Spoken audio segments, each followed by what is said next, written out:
Today, I talk about music and bipolar inspiration, about the creations of composers who all suffered from severe mood disorders, which these days we call bipolar spectrum disorders. In addition to the disorders, they have had many other features in common. First of all, they were all famous, highly accomplished artists. Their music has been played many times all over the world, all over the globe. They also seem to have major challenges in their private lives, as you will see. Yet they were able to give them powerful expressions in their composition, in their music. They often had to make living some other way than composing. For example, conducting or writing critiques. Besides, they were all in one way or another attracted to the art of other bipolar artists. They were usually highly gifted and musically active from early childhood. Music, one could say, owes much to bipolar moods and to great composers who battled these frequent mood swings. Many fabulous, beautiful pieces of music have been written as an expression of these moods, as you will see. And conversely, some composers from the Romantic era probably survived only because they were able to express their moods in music rather than in some other self-destructive acts. Sounds, vibration, rhythm together can produce magic. Music has the ability to affect our emotions, to affect our deepest feelings. It can uplift our mood. It can incite our passions, appease our loneliness, induce sadness. But music can also open our heart to love and compassion, lead us to the holy space within us, or mobilize us to action. Amazingly capable of healing, music speaks powerfully to our mind and soul. Already over 2,500 years ago, Plato noticed that this miraculous capacity of music exists, and in his Republic, he pointed out that music speaks directly to our soul. And this magic is particularly perceptible when we immerse ourselves in composition of music of Robert Schumann, Peter Ilyich Tchaikovsky, Gustav Mahler, Sergei Rachmaninoff, and others.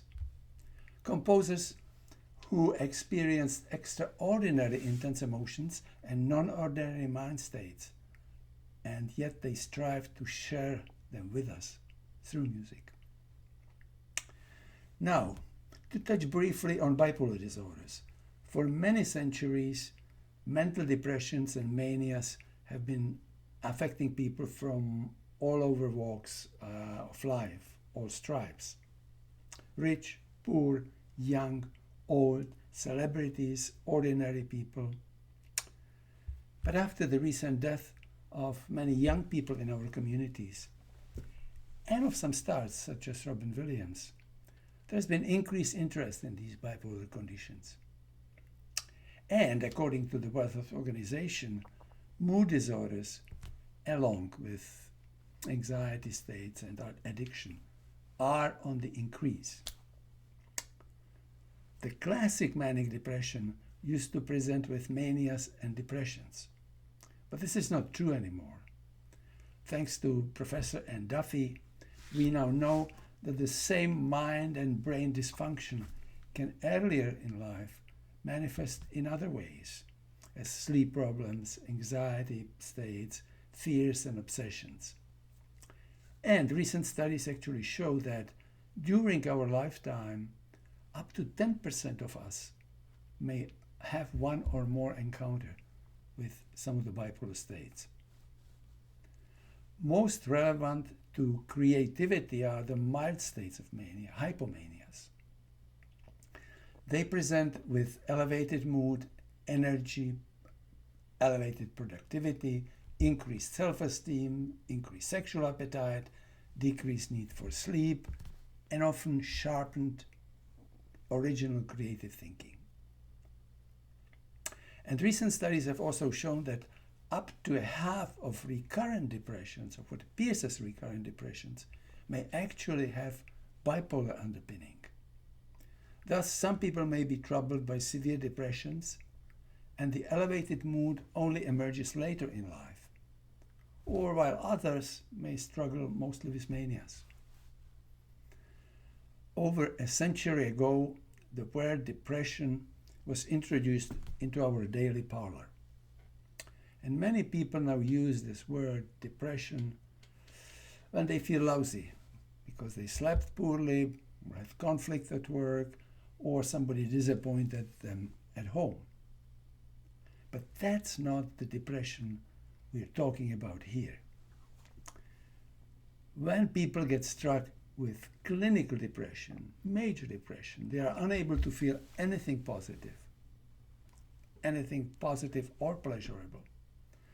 They may feel sad all the time, their thoughts are dark, they may feel overpowered with guilt and obsessions.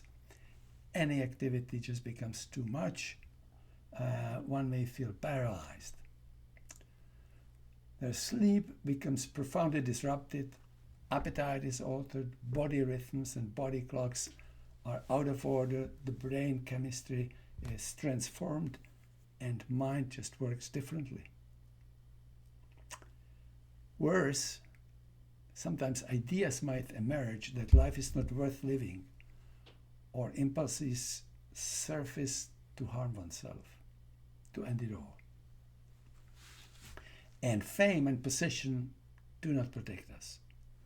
A list of famous people who struggled this way is long. Abraham Lincoln, Winston Churchill, Robin Williams jump to the mind just first. But there are many others, and today we explore the life and music of several accomplished composers who fought with these difficult mood states and expressed them in their music. The creativity and the life of each of them could be a subject for the whole evening. But tonight, only several examples will represent them. And when it comes to bipolar moods inspiring great music, the name that rushes to mind first is that of Robert Schumann. Schumann was one of the greatest composers of the Romantic period. Among his best compositions are, for example, Carneval, his symphonies, Kreisleriana, Kinderszenen. Schumann's mental disorder manifested first in 1833. Severe melancholic depression. Initially, the death of his brother Julien and his sister-in-law during a cholera pandemic triggered it. But then the depressions kept recurring and alternating with manic elations, and later also with visions and misconceived ideas. Interestingly, during the 19th century, Romantic composers moved from absolute music to a more programmatic music, and often pursued an ideal of integrating evocative music, a literary story, deeper philosophical truth, suggestive imagery. They emphasized emotions and often attempted to increase emotional expression and power in their music. They often departed from the traditional forms. All this change and complexity are well reflected in Schumann's Carnaval, one of Schumann's most intriguing piano works. Let's first play the preamble from Schumann's Carnaval. All the piano work tonight will be played by internationally well-known pianist Slavka Wernerova-Piechochová.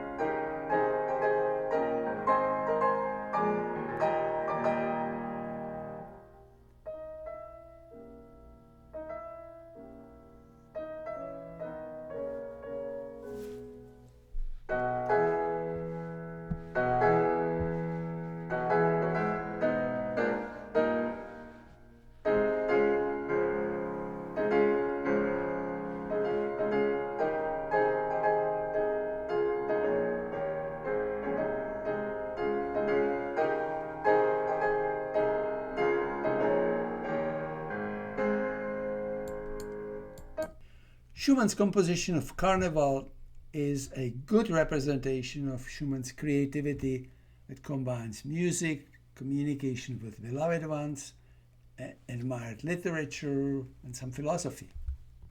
Most of the episodes of Carnival at the start or incorporate similar notes, A, S, C, H, A, S, C, H, that are a musical riddle, a cryptogram. And you will then find them, for example, in Eusebius, as you will see.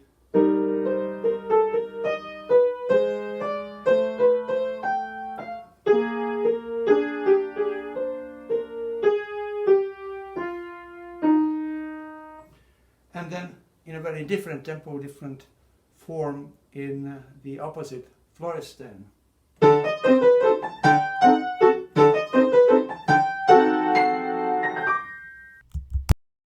This musical riddle, musical cryptogram, the notes express German letters A, S, C, H, which put together create the word Asch, the name of the Czech town from which Ernestine, Schumann's fiancée, came.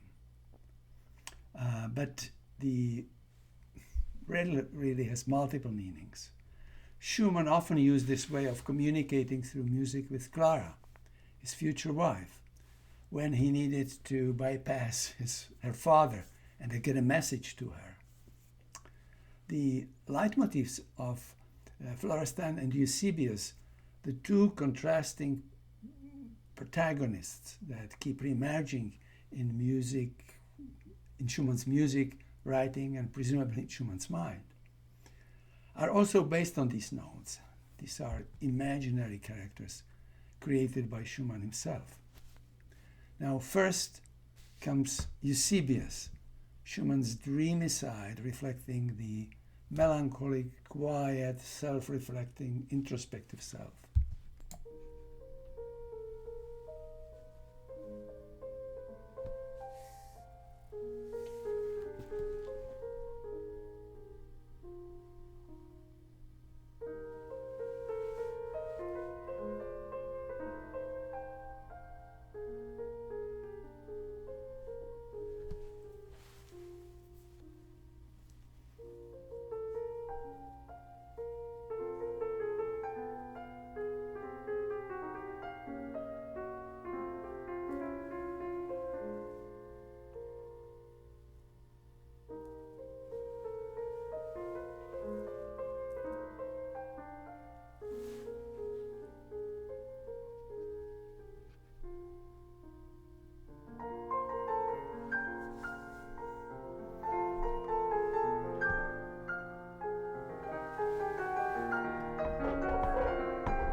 And now let's see how Schumann uses these four notes to express this opposite of Eusebius, Florestan, the personification of Schumann's elated, passionate side, high, exuberant, highly energetic, magnetic force.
Since his childhood, Schumann was fascinated by poetry and philosophy. So Carnival also expresses Schumann's philosophical leanings. Schumann was very intrigued by several German philosophers, most powerfully by Jean Paul, a German writer whose influence was also obvious in Schumann's early novels. Now, Jean Paul proclaimed that life was just a series of episodes, episodic experiences. And that's why Carnival consists of 32 independent episodes. Episodes of music rather than having some more traditional music structure. Schumann's changing moods are particularly reflected in the waves of his creativity. A couple of years after he married Clara were probably the happiest and definitely hugely productive years. During the period of his highly elevated mood in 1840, he created as many as 100 compositions. He produced quickly the whole symphonies, drafting them in 4 days. Schumann described some of his high feelings this way, I quote, "I'm so fresh in soul and spirit that life gushes and bubbles around me in 1,000 springs." Or, "My symphonies would have reached opus 100 if I had but written them down.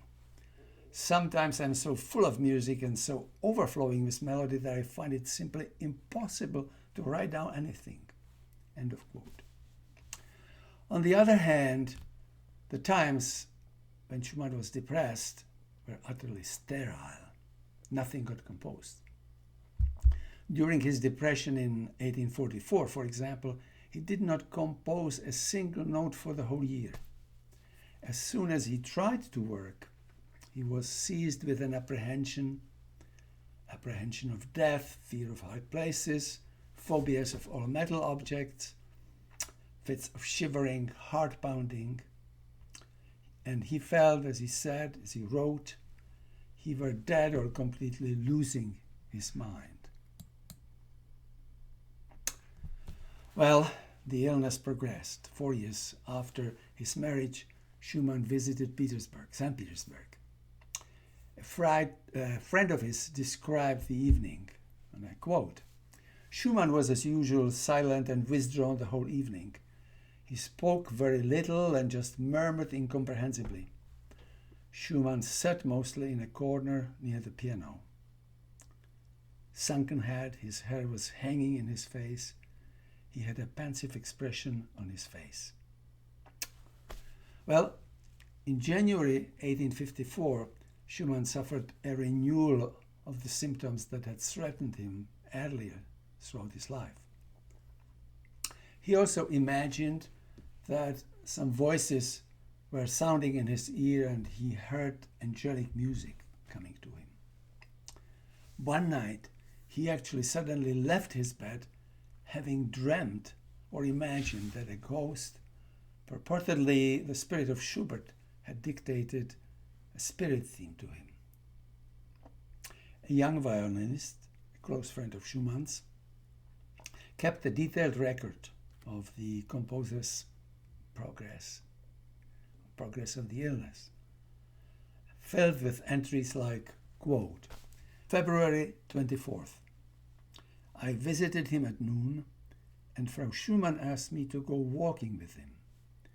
During the hour I spent with him, he spoke quite rationally, except when he told me that the spirit of Franz Schubert had sent him a wonderful melody." End of quote.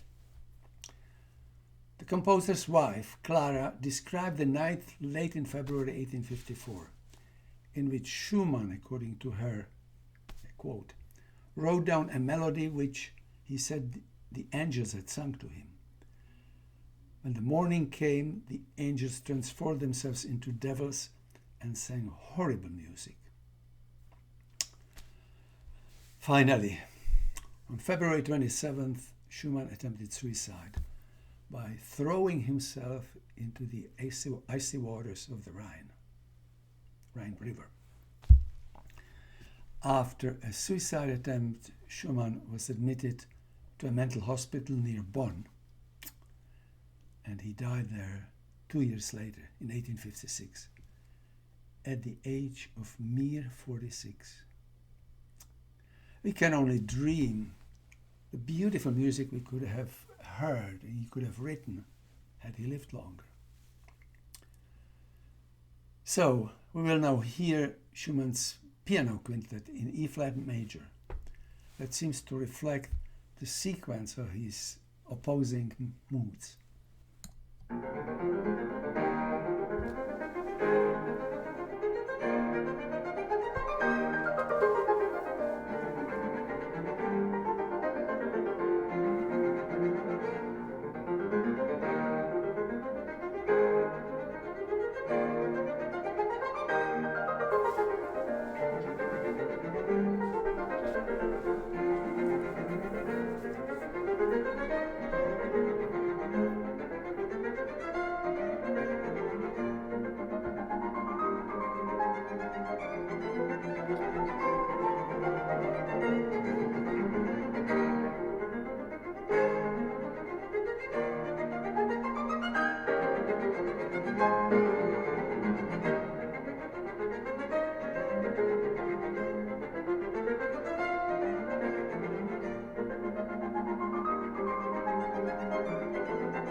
The other parts of the series deal with other composers troubled by bipolar states.